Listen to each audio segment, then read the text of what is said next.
City Limits is a year-long audio journalism project that aims to investigate the living and socioeconomic conditions behind the alarming poverty rates in Syracuse. Syracuse ranks the highest in concentrated minority poverty. That means, proportionally speaking, there's a bigger portion of Blacks and Latinos in poverty in this city, more so than any other city in the country. We at WAER decided to take it upon ourselves to explore some of the forces that are actively acting behind the scenes to help alleviate this issue. In this episode, we work with Providence Services of Syracuse, a local ride-sharing service that helps blue-collar workers get to work at an affordable pricing range in a city with poor public transportation infrastructure. My name is Mark Giandro. You are watching City Limits on the Front Lines.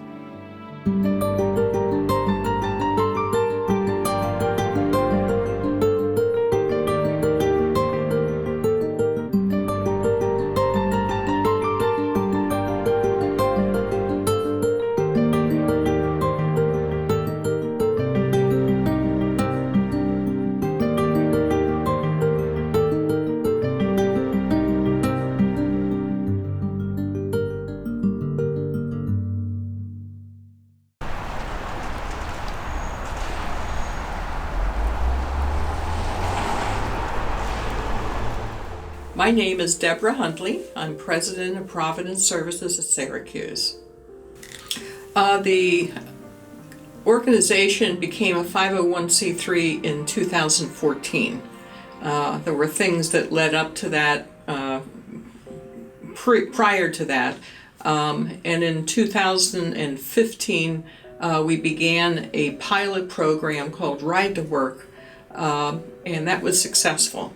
And then based on that, we sought grant money to begin the Shuttle to Work, which is completing itself in March of this year. Right now we're at a lower number of riders because our funding is somewhat ending, but right now we have about 9 riders. Many of them are in manufacturing. They work at a dairy. And they do manufacturing work there.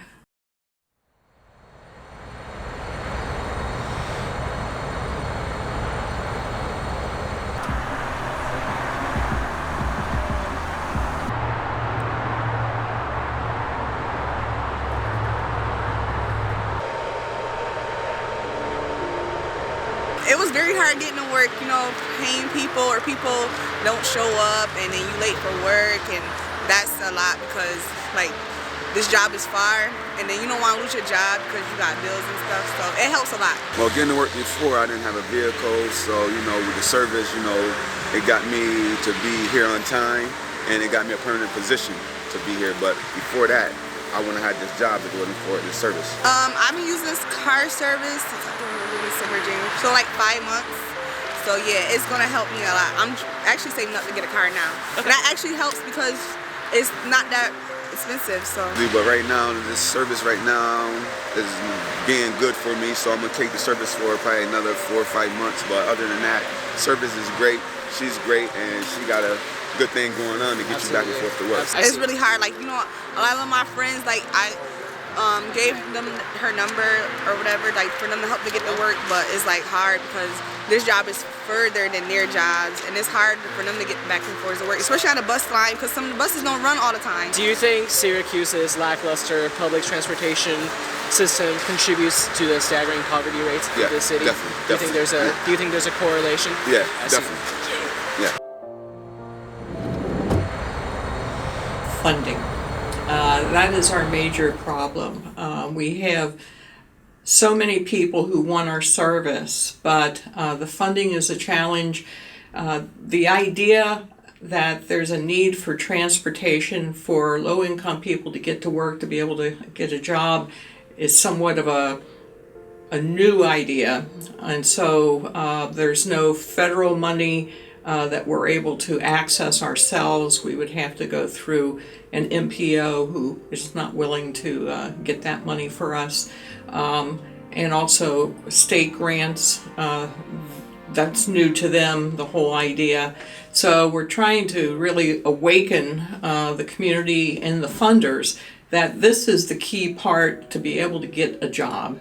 If you don't have that, all the training and all the things that have gone before end up with nothing. It is rewarding, somewhat